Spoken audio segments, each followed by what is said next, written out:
Somewhere outside Ocala, Florida, there is a private runway longer than most regional airports. A Boeing 707 taxis up to the front door of an actual house. Not a model, not a replica.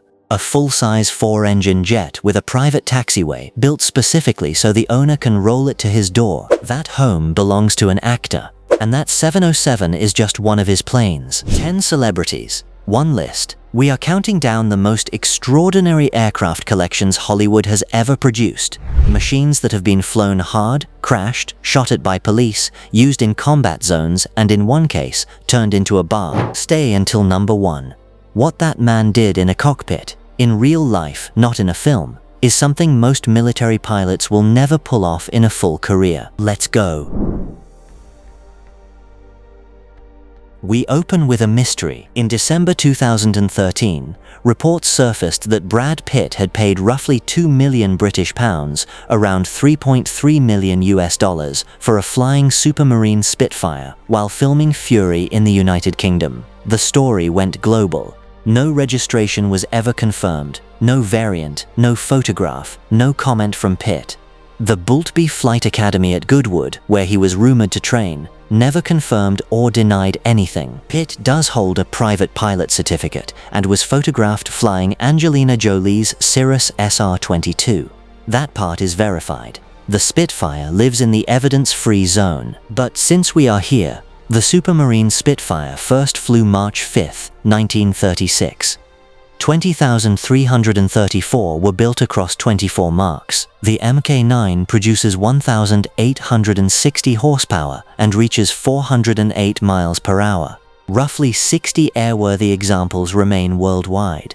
Every one of them sells for several million pounds. If Pitt did buy one, his rumor has better specs than most people's real aircraft. Number 9 is not a rumor.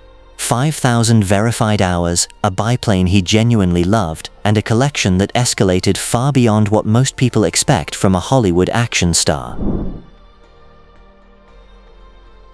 Kurt Russell's grandfather was a senior TWA check captain and Howard Hughes test pilot. The flying was basically genetic. Russell holds private single-engine and multi-engine land certificates plus an instrument rating with roughly 5,000 total hours. His collection ran from home-builts up through business aircraft, a pressurized Cessna 414 twin, a Cessna 425 turboprop, and a fractional Piaggio P-180 Avanti, the backwards propeller aircraft that looks like someone built a normal plane and then changed their mind about which end the engines go on. Around 2021, he sold his jets in favor of charter. His stated favorite was a Stolp SA-300 Starduster II biplane. Home-built, 200 horsepower Lycoming, open cockpit, fabric fuselage.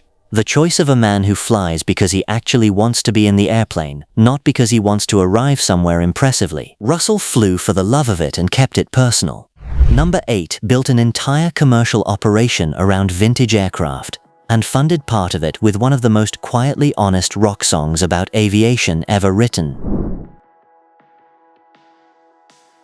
David Gilmour earned his UK private pilot license in the late 1980s while making Pink Floyd's A Momentary Lapse of Reason. The lead single was Learning to Fly, lyrics containing actual cockpit instructions he was actively memorizing at the time. The voice recording cockpit callouts in the background of the track is drummer Nick Mason, who was simultaneously taking his own lessons.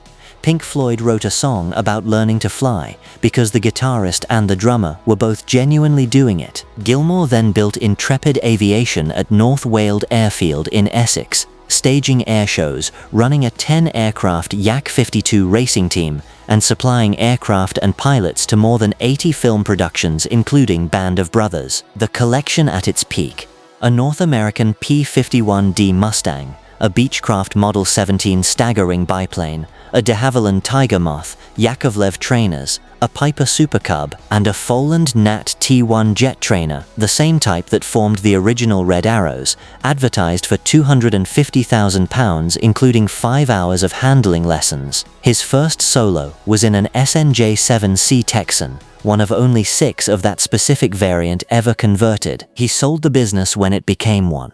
The P-51 went to a US buyer who renamed it Comfortably Numb. Gilmour went back to occasionally flying a biplane, The most guitar player ending to a warbird collection story that exists. Gilmour walked away from his fleet when it stopped being fun. Number 7 spent decades making sure his never would, and what he built in the process puts most Air Force collections to shame. Michael Dorn, Worf, 270-plus Star Trek episodes, started flight training during the 1988 Writers Guild strike. What followed is one of the most systematic private aviation progressions in Hollywood history. Cessna 172, Socata TB-20, Cessna 310 Twin, pressurized Cessna 340A, single-pilot Citation 501 business jet, then a CASA Ha-200 SATA military jet trainer, acquired specifically as a stepping stone into fighter operations, then a Lockheed T-33 Shooting Star for 3 years, then a Canadair-built F-86 Sabre Mech 6 from the South African Air Force, painted in California Air National Guard markings, based at Van Nuys. The Sabre Mech 6, Orenda 14 engine, 685 miles per hour, 50,000-foot ceiling, single seat, no dual-control trainer version available. His first flight in it was his first solo. He walked out, strapped in, and flew an aircraft he had never been in before. He sold the Sabre in '98, bought a Sabreliner 40A corporate jet, found it boring, you take off and have your arms crossed for 2 hours, and sold that too. Current goal, Lockheed F-104 Starfighter. The Mach 2 interceptor they called the missile with a man in it. Additional logged hours, roughly 10 in F-16s, 8 in FA-18s including 4 carrier-arrested landings and 3 catapult launches from an active Navy deck, left seat time in a B-1 Lancer. All of it accumulated by the man in the Klingon prosthetics. Dorn chases performance above everything else. Number 6 had a completely different philosophy. His most famous aircraft got shot at by police, survived a capsize, and is now a bar. Not a metaphor, an actual bar.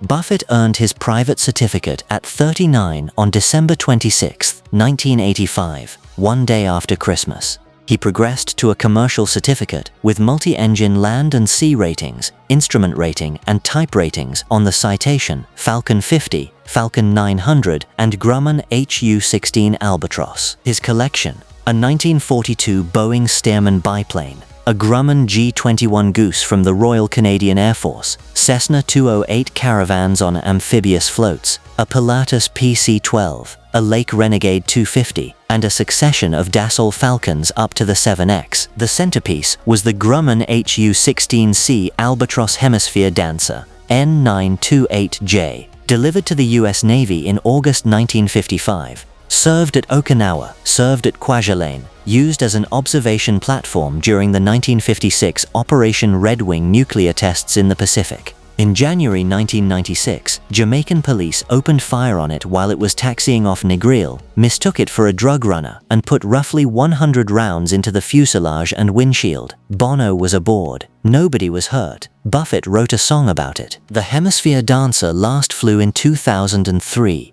It now serves as the centerpiece of the Lone Palm Airport Bar at Margaritaville, Orlando, refurbished 2024, an aircraft that observed nuclear detonations, got shot at by police, and now has cocktails served underneath its wings. His Stearman and Goose were donated to the USS Alabama Battleship Memorial Park in Mobile in 2022.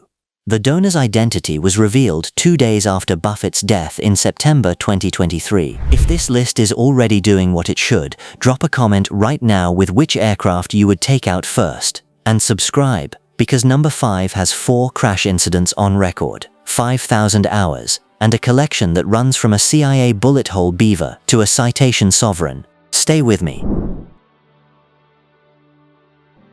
Harrison Ford earned his certificate at 53 after quitting flying in his 20s when lessons ran out of funding. He came back and logged 5,000 total hours. His collection reflects someone flying for the experience of the aircraft rather than the destination. The lineup: a de Havilland Beaver with a 450 horsepower radial, his stated favorite, allegedly arrived at the hangar already riddled with bullet holes from prior CIA Air America service. A 1929 Waco Taper Wing biplane, a 1942 Ryan PT-22 recruit trainer, a Cessna 208 Caravan used for humanitarian missions to Haiti, a Bell 407 helicopter for Jackson Hole search and rescue, an Eviat Husky, a Cirrus SR-22, a Cessna Citation Sovereign business jet, 4 documented incidents across his career, a rolled bell during auto-rotation practice in '99, a PT-22 engine failure on takeoff from Santa Monica in 2015,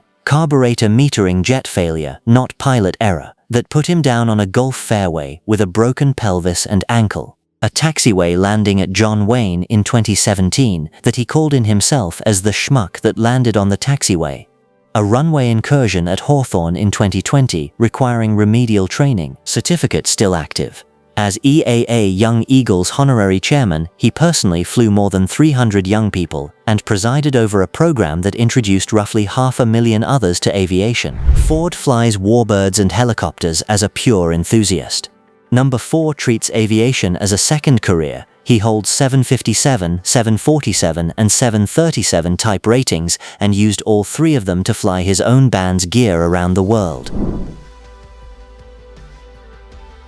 Bruce Dickinson earned his private license in 1991, pursued the full professional ATPL qualification pathway, and holds type ratings on the Boeing 757, 737, and 747-400. He worked as a commercial 757 captain for British World Airlines, then Astraeus Airlines, 7,500 total hours, retired from commercial flying at the mandatory ICAO age of 65 in August 2023. 3 aircraft have been named Ed Force One after Iron Maiden's mascot Eddie. The first, a 757 converted to combi configuration, passengers in front, full stage production gear in the hold. Dickinson flew it, now a FedEx freighter, the third and largest, a Boeing 747-400.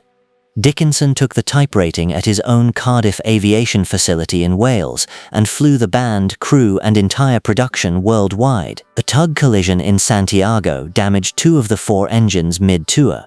The tour continued. Cardiff Aviation, now Cardav, is a 132,000 square foot MRO on a former RAF airfield. EASA Part 145 approved on Boeing 737 and Airbus A320 series aircraft. Described by Dickinson as a money pit, then noted to be generating around £400,000 net per month with order books into 2026. Personal collection: a Fokker Docker Dre I triplane replica, a Booker Youngman, a Scottish aviation bulldog. Dickinson flew a jumbo jet full of amplifiers around the world and built a maintenance business to service other people's jets. Number 3 never held a pilot certificate. He didn't need one. What he spent on the interior of a single aircraft would outright purchase most things on today's list. Elvis Presley was not a pilot. He had pilots. What he had was taste, and no apparent upper limit on interior renovation budgets. The flagship, Lisa Marie, N880EP.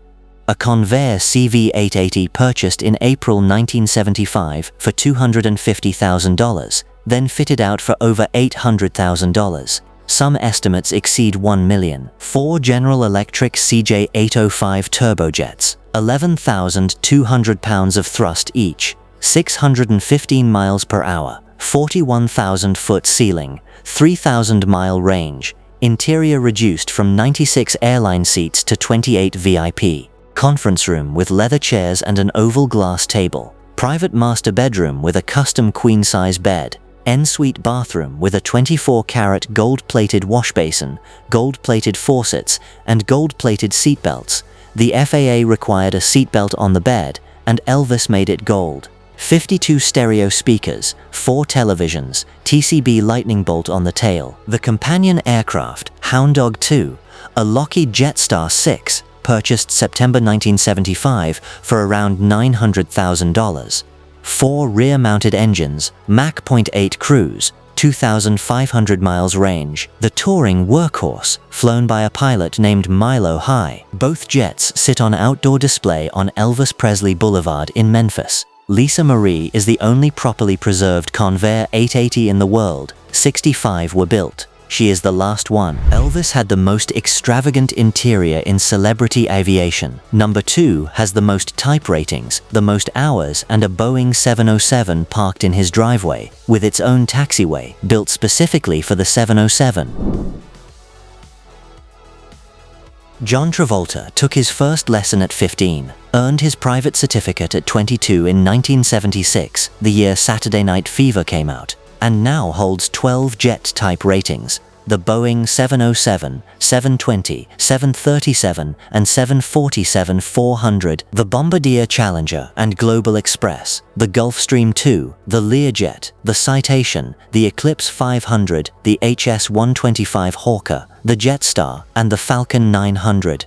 The Smithsonian's Wall of Honor lists him as Captain John Travolta with roughly 5,000 total hours. His home at Gilmour Aviation Estates, Florida, sits on a 550-acre private air park with a 7,380-foot runway, the longest private paved airfield in the United States, and a private taxiway designed specifically to roll his Boeing 707 to the front door. The 707 is N707JT, named Jet Clipper Ella, one of only 13 short fuselage 707-138B variants built specifically for Qantas, delivered September 1964 as City of Launceston. 4 Pratt & Whitney JT3D turbofans, 250,000-pound takeoff weight, known in the Qantas fleet as the Hot Rod.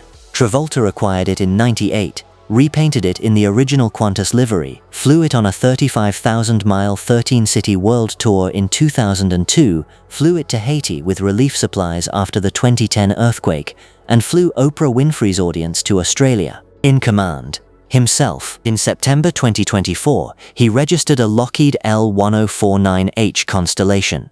All 4 engines ran on January 11, 2025. It taxied under its own power. He is in his mid-70s and adding to the fleet. The 707 was grounded by an FAA airworthiness directive, last flew December 2017, and has since been disassembled and shipped to Australia for static display.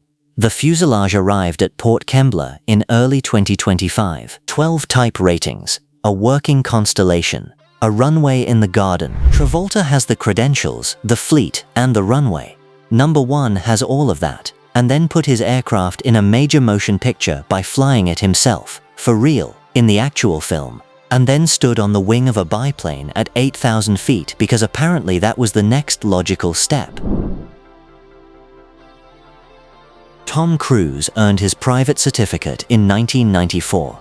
Commercial single-engine, instrument, helicopter, and Gulfstream 4 ratings followed. Roughly 2,000 logged helicopter hours. His signature aircraft, N51EW, North American P51K, serial 4412840, built Dallas 1944 as a photo reconnaissance airframe, rebuilt to deconfiguration over 10 years, best P51 at Oshkosh 98. Valhalla Aviation acquired it in 2001 for an estimated $4 million.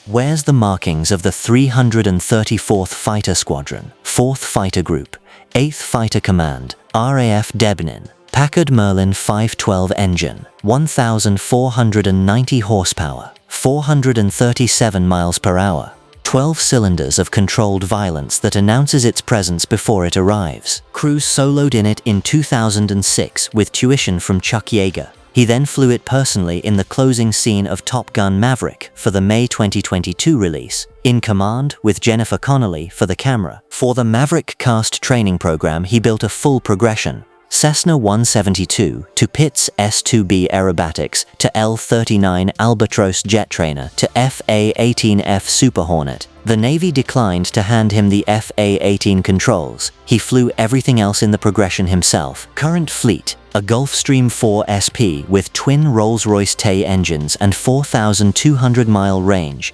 a Honda Jet HA420, and a Pitts S-2B he has flown for more than 25 years. By 2025, he was wing-walking on a vintage Boeing Stearman at 8,000 feet over South Africa at 140 miles per hour for Mission Impossible: The Final Reckoning. Lost grip strength after 12 minutes of buffeting. Stayed on. The P-51 was originally named Kiss Me Kate. After his divorce in 2012, the nose art was removed. It flies unmarked now. 437 miles per hour, and not asking permission from anyone. Number 1. Not for the fleet. For the fact that he built it, learned to fly it properly, and put it in the film for real. 10 celebrities. 10 completely different answers to what you do when you have the money and the ambition to do something serious with the sky. Presley put gold on the seatbelts. Buffett's Albatross watched nuclear tests and got shot at and is now a cocktail venue. Gilmour built a warbird company and walked away when it stopped being his. Dickinson flew a 747 full of stage equipment around the world and built an MRO to keep the planes running.